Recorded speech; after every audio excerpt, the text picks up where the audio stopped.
Welcome back to Sustainable Photography. I'm Ingvild Kolnes, and today I want you to meet Christine. She has been a wedding photographer for almost 10 years, and she's been photographing people for almost 12. She's Canadian, living in Houston, and she really loves helping her clients feel gorgeous and empowered during their shoots. You're listening to Sustainable Photography, a podcast all about business tips, inspiration, and confidence building. I'm Ingvild Kolnes, the host of this podcast, and after over a decade as a photographer, I now help talented photographers run sustainable businesses. And for full transparency, you should know that I'm a mentor with paid offers, and I will probably mention some of those in this episode. Oh, Christine, I'm so excited to have you here today, and I want everyone to get to know you. So can you just tell everyone who you are and what you're passionate about? Yes, thank you for having me on here today. I'm pretty excited to be here too.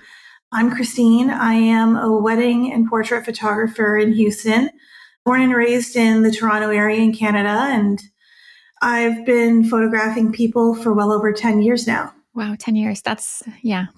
Same as me. Yeah. It's been, I can't believe it actually. I'm like, has it really been that long? Because sometimes you just feel like you're too close to yourself and your work and you still feel like you're a beginner, but like, no, I've been doing it for long enough that I know a few things now. Yeah, I'm sure you know more than a few things. But there are some things that you're kind of more passionate about than others, and that's what I want to talk about today. So can we just start there? Like, tell us your passion. I'm really passionate about couples who exist in larger bodies being actually represented in the wedding industry. I was a plus size bride myself, and I've had lots of experiences with that and the challenges of trying to plan a wedding when people don't account for your body size. But I see it with a lot of couples who hire me and who don't hire me. And I see the images online and I just think to myself, we can do better and we can be better. And there's also the lack of images at the same time. So even when we are shown, it's not always necessarily the most attractive photos, but then a lot of the times we're barely shown. So we're only seeing unattractive photos, which doesn't help. Right. Is that the main way that you see this problem? The fact that there's just not enough photos out there? I think it's a symptom. Okay. I think it's an overarching problem that the wedding industry only promotes and looks at really thin people, and the more attractive, the better. And that's how they can sell their services. Okay. And so if you do like a quick search in the word wedding on Pinterest or Instagram, you will not see anyone who exists in a larger body pop up at all. Really? And you've done the research, I imagine. Yes, I did it recently. And I made a TikTok video about it, and I was on my stories yesterday, and I had a lot of women actually reaching out to me saying I was a size 12 or 14, and I got married like 5 or 6 years ago, and it was so hard to navigate the space because I didn't see myself. And they were like very happy that I post this because they feel like it's something that's just not talked about enough. Right. So if the photos, that's the symptom, what do you think is like the underlying problem? That's so much deeper. And I'm not really a therapist, but I would say like it's fat phobia. Like people who exist in larger bodies are considered less than, we're considered unhealthy, we're considered lazy, we're paid less, we don't get as many opportunities, and we're discounted. And so I have to work so much harder to be taken as seriously as a photographer because of how my body looks. And that doesn't even account for the fact that I'm a woman. So you can kind of tell the difference between like yourself and your peers, that you're kind of thought of in a different way? Sometimes it's unspoken. It's more like an energy. So, but I think a lot of people who exist in larger bodies will understand this is that I approach it with a lot of humor and I try to break down those barriers, but there's still people who in my industry and in my city don't talk to me or associate with me. And the only thing I can see is that they only associate with the prettiest, thinnest people in the industry. It's just a lived experience. And some people will just say I'm being sensitive, but if you don't exist in a body where you have a lot of weight on you, you don't see the looks and you don't get the comments and you just have no idea. So you are very aware and sensitive to those looks. So you pick them up faster than other people will. Right. It makes sense. I just think it's very sad. But that's the reality. That's where we are now. What can we do both as photographers, specifically as wedding photographers, and as wedding vendors in general to make sure that we're inclusive and we're not leaving anyone out? That's tough. It's sort of an unconscious bias, and I've been guilty of it too. Like, if you look through my feed, you won't see a ton of plus size people. And I can go into like the nuances of why for my stuff. But we are just prone to showing what we know will get the likes and the shares.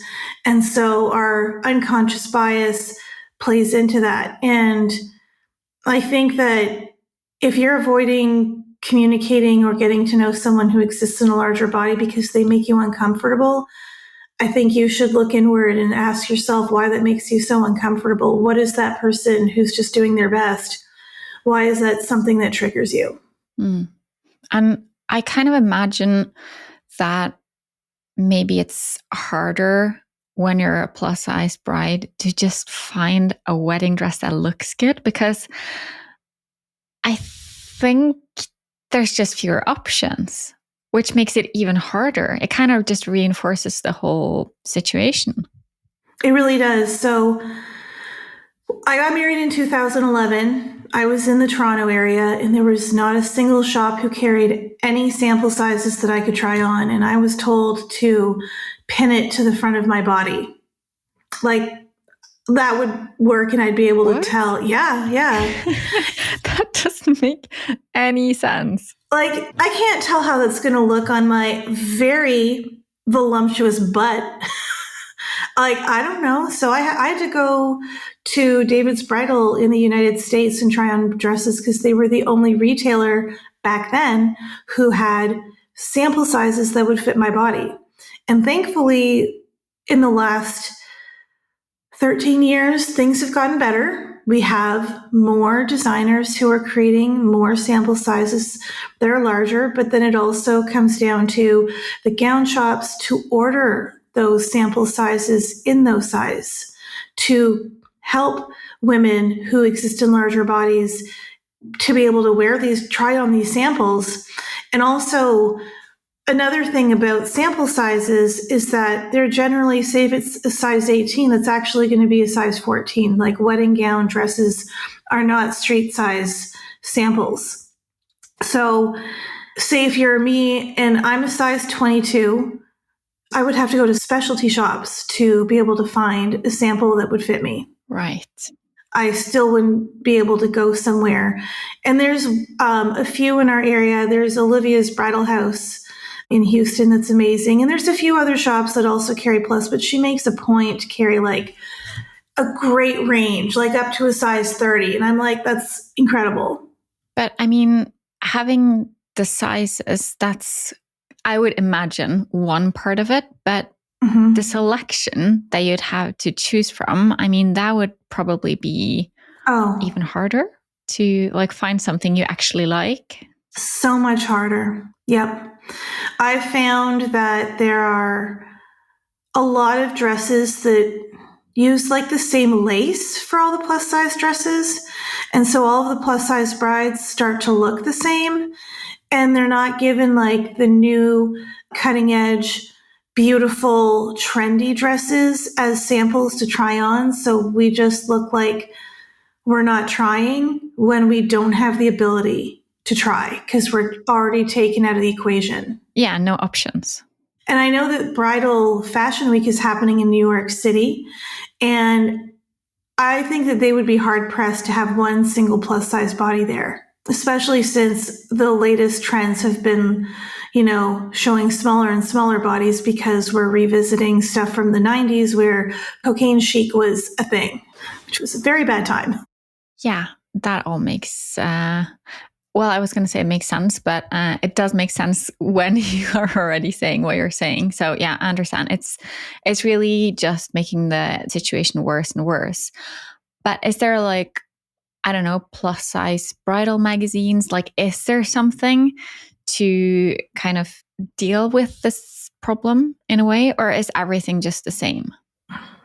There is an Instagram there's Pretty Pear Bride, and they're fairly big in the wedding industry, but they're just one. And so they're doing their best to showcase beautiful plus size couples, but there really isn't a lot of people out there talking about this or making a point to try and combat it. But I love Pretty Pear Bride, and I love their online space that they have. They're akin to like Style Me Pretty, but very focused on plus size couples. I would also, there's another blog out there that will feature plus size people. When I was on Brides of Houston, which is now WedLink or something, I don't remember. I know that myself and a few others fought tooth and nail to get plus size representation in there. And we were somewhat successful, but since we stopped advertising with them, they've stopped showcasing it. Really? Okay. If you kind of look at this from a business perspective, if you were to be the one to create this niche, whether it's as a photographer or as a wedding dress designer or whatever it is, you would probably get a lot of business. Yeah, you would get so much business. 67% of women in the United States are size 14 and up. And there are hardly any wedding dresses? Yeah. Like there's such a vacuum in this industry that they could capitalize on and get a huge market share because those people are getting married. Of course, yeah. That's amazing. So, and we're not even talking about like the men. I don't know the statistics on men, but they're out there. Like I live in Houston, and there's a lot of plus size people in Houston. I can tell you that there are very few retailers for men to help them look good too. I've had to sort of help my plus size grooms with where to go and what fit should look like because they don't know. They just want to put the pants just underneath the belly. And I'm like, but when we're posing, I want you to put your hand in your pocket and not look awkward. So you've actually got to put it around your waist. Right. And that makes them uncomfortable. So it's also combating their self-consciousness for themselves on top of people not giving them great fit for their clothing.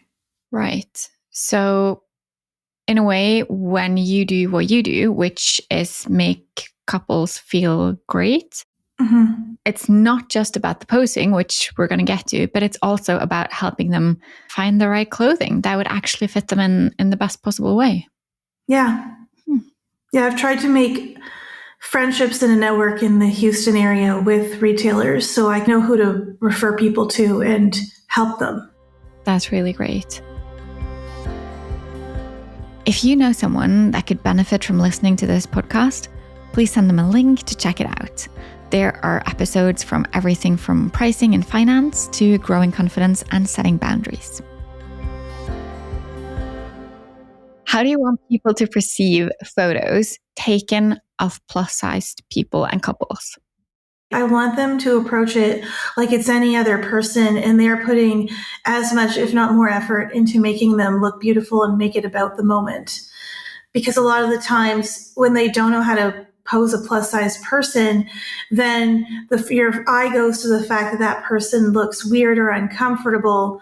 And when someone does know how to pose a plus size person, all you're taking in is the sheer beauty of that moment. But okay, first making people feel comfortable, that's fine.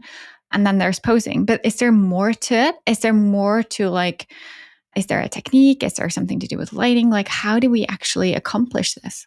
I think it's a combination of posing, but it's also how you feel of that person. So if you feel that that person is beautiful, you're going to make them look beautiful Right. in your lens. Okay. Yep. So I feel like a lot of people in media need to deconstruct their fat phobia and look at it and come to terms with it and understand that we're just human beings and we're real people with souls. And some of us I have hormone problems. And so for me to lose weight is really hard. And I can promise you that all of our lives, we have been told by so many people that if we just ate less and moved more, we could be thin. And for me, that was just categorically untrue. I was doing CrossFit. I was eating 1,200 calories a day. My nutritionist had to rewire my brain to get me to eat more because I was under eating so severely. And I was not losing weight. I was gaining weight because I had insulin resistance and PCOS. And so there's just so much misunderstanding about people who exist in larger bodies, and it colors how they perceive us. And so if you can take that discoloration out of your brain, you will see that we are all beautiful. So that's what's at the core, really. Like, it's about how we look at people and how we then choose to post people or choose to kind of photograph them, because we're not like seeing them at their best in a way. Yeah. And also the media has not helped with TV shows and the like, where people who exist in larger bodies are usually villains or just like dumpy and a mess. And so you don't have a lot of great examples. And I'm glad that we have stuff like Bridgerton now, where we finally have a female lead who's incredibly beautiful and desired, but it hasn't been that way for so long, and it's a one-off. Yeah. And there was so much controversy around it too. So there's so much work that still needs to be done mentally and emotionally. And I think some of the phobia and the discoloration in your brain about it comes from the fact that you're terrified of becoming plus size yourself. Right. So it becomes like an exception when you see something that's nice, like a nice photo. It would be like the exception rather than the rule. And maybe when you pair that with the fact that there's not a lot of clothing options and your photographer doesn't know how to pose, it just becomes a bit of a nightmare. It becomes almost impossible to make something nice out of it. It's a self-fulfilling prophecy, 100%. That makes sense. And unless you have the money as a plus size person to get like an outfit completely made for you, for your body type, you are left to whatever is given to you. And before we started recording, you showed me some photos that you thought were absolutely beautiful. What would you say those photos had in common? Like, what's the common thread between the beautiful photos that you see?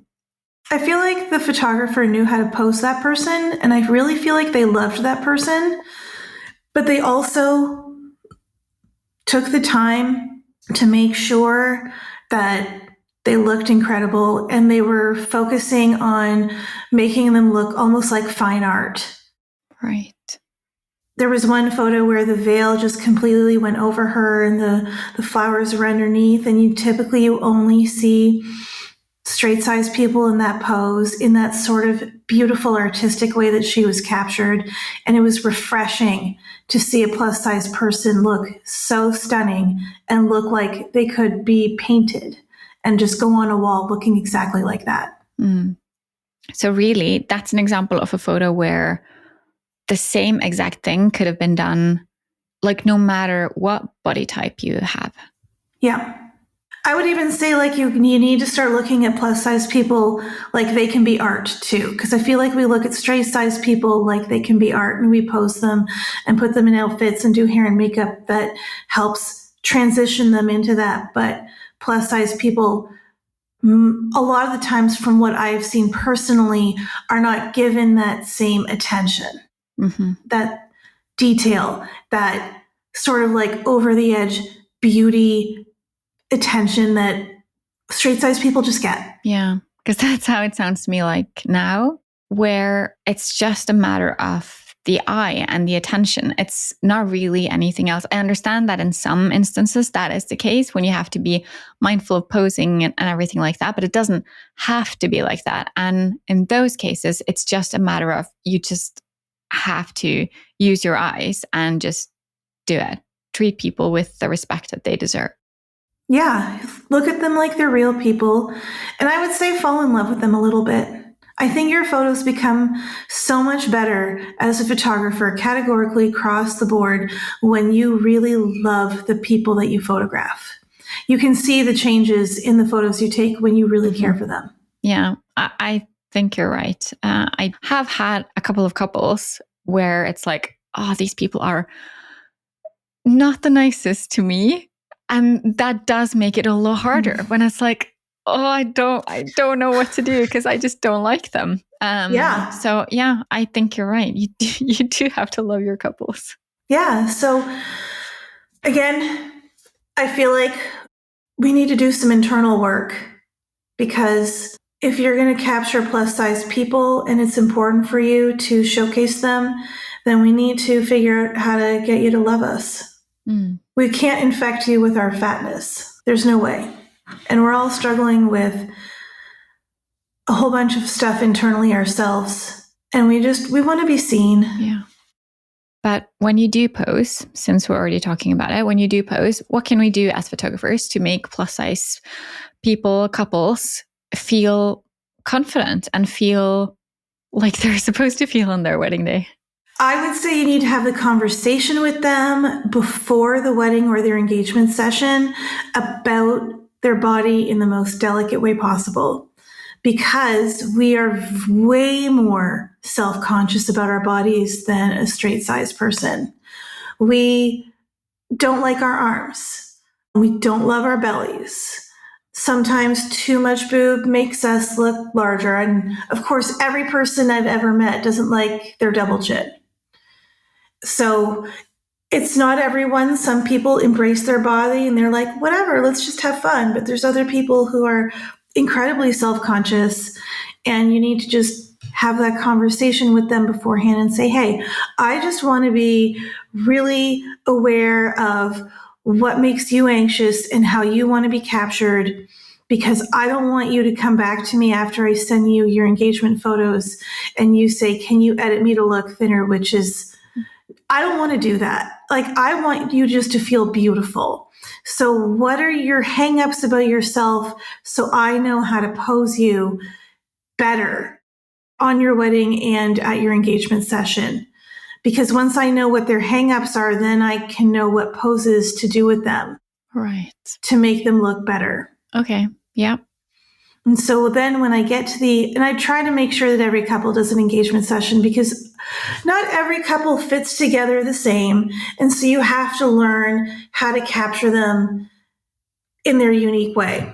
Mm-hmm. So I like to do more movement with plus size couples, because the more you move, the more likely you are to sort of not be stuck on how your body looks, but more like the expression on your face.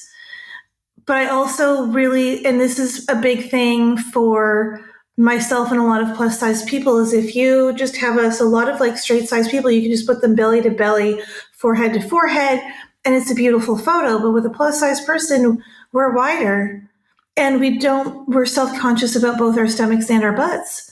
And so you can't really do that. So you've got to figure out how to twist and do angles. And maybe the forehead to forehead pose isn't going to be something that you can do. You've got to do a different pose. And so you've got to learn how to work with like the S curve and how to get someone to look like they're curvy. It also comes down to their choice of clothing. So again, beforehand, I'm working with them more closely with what they're wearing. I'll ask for photos of them in the clothes, not just on their bed, to make sure that I know going into it, I have a game plan. Right. So that way I can showcase them in their most attractive way. So no cookie cutter, no like this is how you always do it. You tailor your shoots to every single couple. Yeah. Yeah. Great. Yeah, that's excellent. Yeah. And I'm sure that when you've had that conversation, they will be more relaxed going into it and they'll enjoy it more, I assume. Most of them are way more confident. They feel a lot of the times like I'm almost like a therapist where we just have that conversation. And because I exist in a larger body myself, it's like you're talking to a friend who really understands where the hangups are. I've been blessed. I've had a couple of brides who exist in larger bodies and really love themselves, and we could do anything. And they're like, I love this, and this looks great. And we could just play and have fun.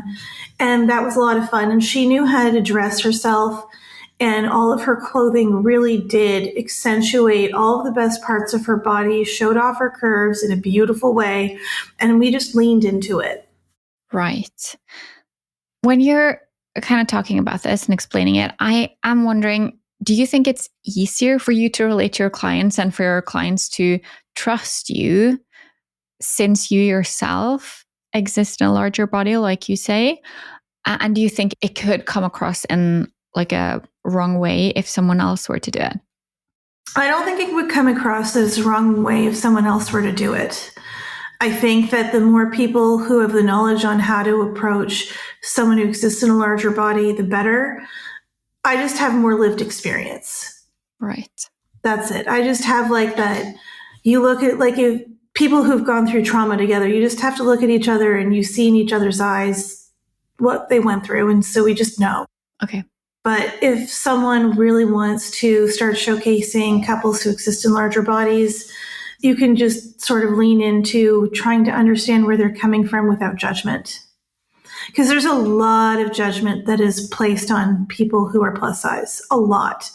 Like we're considered completely unhealthy and lazy and less than. And it's crazy.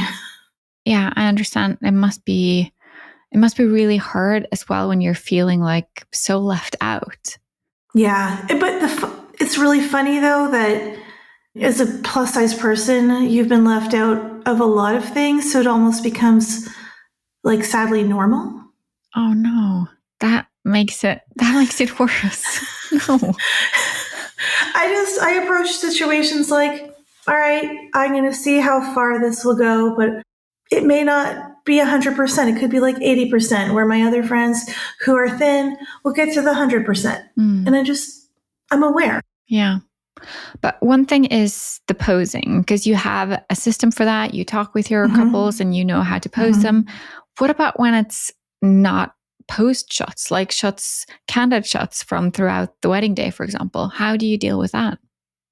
I really try to photograph candid shots more from up above, because a lot of the times it's a great angle for people who exist in larger bodies. Any direction you take a photo of them. If you shoot them from underneath, that's just going to not work out for anyone. There's always like extra chins, or there's like some sort of like weird arm jiggle happening, but from up above, I don't know, there's like a 45-degree angle. It's such a sweet spot. So, and a lot of the times I try to like look for something that's really powerfully emotional. So they're not looking at their body, they're looking at the moment. Oh yeah, that makes a lot of sense. Yeah. Okay, so let's say we've done it now. We've got all these amazing photos of couples of all shapes and sizes. How can we use them in the best possible way to make sure that we are being inclusive? I would have it on all of your social media. It doesn't have to be everywhere. I usually try to post one person in a larger body in like the 12 grid on my Instagram. So at least they pop up once there. And then I have them on at least every page of my website. I would love to get more of them published in magazines, but a lot of the times that gets declined. But also getting published in general is so much harder than it was back in 2016. So that whole entire thing is just very hard in general. Okay. Even people who are incredibly beautiful and have like incredible styled shoots or like even beautiful weddings are not being featured, I think, because they just get so many submissions. Right. But it still, going back to that potential of the industry, it does seem like more people should start up some wedding blogs or magazines to publish and just to do something with this. Yeah. Both in terms of like, because you can do it in two ways. You can do it as like, this is something I believe in. This is something I want to do something about. But it's also great for business. There's a lot of things that can come from that. I think one of the steps would be to have designers and magazines come together and create a line of outfits that are just as trendy for straight-sized people as they are plus-sized people, so they can lean into it. It would be great to have them featured at Fashion Week that's happening right now. I feel like it's just one-off designers who feature plus-size people, and a lot of the times at these fashion weeks, they're showcasing like a size 12, which is not like, it would be lovely to see a size 18 on a runway, is all I'm saying. So I just feel like the people who are in charge of almost like the media itself need to have an awakening and say, you're leaving a lot off of the table, and people who exist in larger bodies would like to see themselves. So is there a way that we can have that included? But I wouldn't even know where to begin to get them to start doing that. Right. It feels like such a big problem that I'm only one person. Yeah. So my way of tackling it is to try and talk to as many plus size couples as possible on my social media and gain awareness for it. Yeah, I think that's important. And you're already doing that. Yeah. Yeah. And you have a workshop coming soon? Yes. So this past spring, I saw a post of a couple who'd inquired with me, but ultimately I was outside their budget, which is absolutely fine. And I saw their engagement photos and I teared up from frustration for them. Because if the look of the photos was so bad, it felt like the photographer hated them. And I just was like, this is such a huge disservice to plus size couples that we have people who are photographing them who don't know how to photograph their bodies and make them look good. And so I decided there, I'm like, I've got to figure it out, but I need to teach photographers and videographers and even content creators how to photograph plus size bodies. So this workshop is a culmination of like 6 months of trying to figure out how to do it and how to market it and where to do it. But it's happening. It's going to be happening in Houston on January 22nd at Briscoe Manor. So it's a live workshop. Yeah. So we're going to be doing 2 hours of education where I'll go through terrible poses and like how to do it better and like the sweet spot for plus size bodies. And then I'm working with the venue, a planner, and we're putting together a huge style shoot with 3 different plus size couples to then have them go practice what they learn. Right. That sounds like a brilliant thing to attend. Yeah, and we're not going to make it look what you always see plus size people doing. It's going to be very like modern and edgy and like out of the pages of Vogue. Like we're not holding back. We're like, no, we're going to go all out, and it's going to include plus size people in a scenario that you don't see them in necessarily because we're just relegated to what's left over. Nice. We're not doing that. Like I'm trying to reach out to fashion designers who have just been finding out about and seeing if they have any edgy dresses that they'd be willing to send us, and then trying to find either influencers or models who would fit into those sample dresses so that way we can have the best. Wow, impressive. I really think that influencers would be better than models because models understand their body. And I really want these photographers and videographers to kind of work. Yeah. Like do some learning. Use someone who may not necessarily know how to move their body the way a model would. I think that's a great idea because whenever I've gone to workshops and the couple, if they're even a real couple, if they're models, like that's the worst because it's like, there's no way I would ever like recreate this in real life, like ever. Ever. Because your average couple that you're photographing on a wedding day has no idea how to move their body. So unless they were like one of my brides right now, she's a dancer, so she understands her body a little bit better. But most couples are not dancers, so they don't know. Yeah. And even if one person in the couple might know, it doesn't really help because the other person. The other one's lost. Yeah. They're like, where am I? I'm at sea. Absolutely. But it does sound like this is something that you can kind of do even more of. I would imagine doing something similar for family photographers as well, where there's like a family of plus sized people, because you see it all the time that it just doesn't look right. Yeah. And I was at a networking meeting and someone said, okay, so I'm not a photographer, videographer, but I would like to know how to pose myself better. Can I just attend? And I'm like, I never even thought of that. Oh, wow. Like, that's incredible. So even just having like a workshop where you can have like a lower price for like the beginning part, where someone who isn't great at posing themselves, they want to understand and learn how to hold their body so that they get better photos. Yeah, that's a brilliant idea.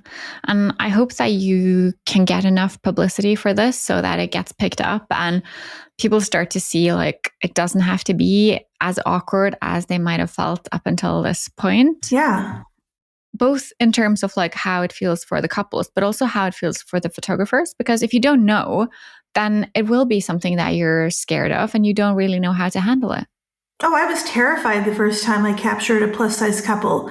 Because a lot of the times, if you have one person in the couple who's a little bit smaller, you've got a little bit more leeway. But when both of them exist in larger bodies, you have less poses you can do.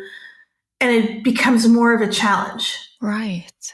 And so I was pooping my pants a little bit before that session, but I loved how the photos turned out, and so did the couple. So like it worked out. Okay. So you kind of know that there's more limitations, but if you know about it going in, then it's a lot easier.